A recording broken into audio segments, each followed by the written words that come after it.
Қайырлы күн баршаңызға. Қалдарыңыз қалай? Езілмей дара-дара болып шығатын, қарайып кетпейтін өрік тосабының жасалу жолын көрсетемін және қараймау үшін не істеу керектігінде видеоның барысында айтатын боламын. Өте қою, бал сияқты өте дәмді болып шығады. Алдымен өріктеріміздің барлығын жуып тазалап, 2-ге немесе 4 бөлікке бөліп аламыз. Мен килограммға килограмм қосатын боламын, яғни 6 килограмм өрікке 6 килограмм қант қосатын боламын. Видеода көріп тұрғандарыңыздай, бірінен кейін бірін осылай слой-слоймен саламын және өзінің шырыны бөлінгенше 7-8 сағатқа қоямын. Көріп тұрғандарыңыздай өзінің сөлі бөлініп шықты.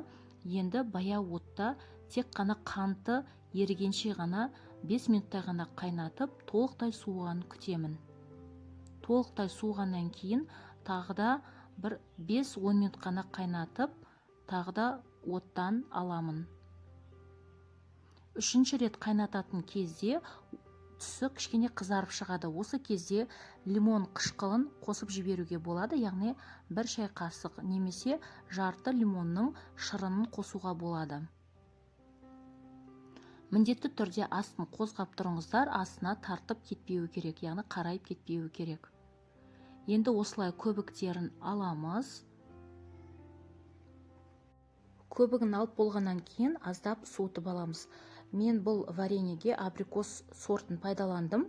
Егер де сіздер басқа өріктен пайдаланатын болсаңыздар, жаңада лимон қышқылын кішкене қосып жіберіңіздер, сол кезде түсі қарайып кетпейтін болады. Тосап толықтай суығаннан кейін қоюланады және тура бір бал сияқты өте дәмді болады. Енді тазалап жуылған банкілерімізді стерилизовать етеміз және крышкаларымызды да бір қайнатып аламыз 2-3 минут және банкілерімізге құйып жауып тастаймыз. Жабылған банкілерімізді орап қоямыз. Толықтай суығаннан кейін кәдімгі шкафтарда сақтай беруге болады. Егер де видео рецепт сіздерге пайдалы болса, онда каналымды қолдап, лайк басып, қолдап кетулеріңізді сұраймын. Каналыма тіркелмеген болсаңыздар, тіркеліп алыңыздар. Астарыңыз дәмді болсын.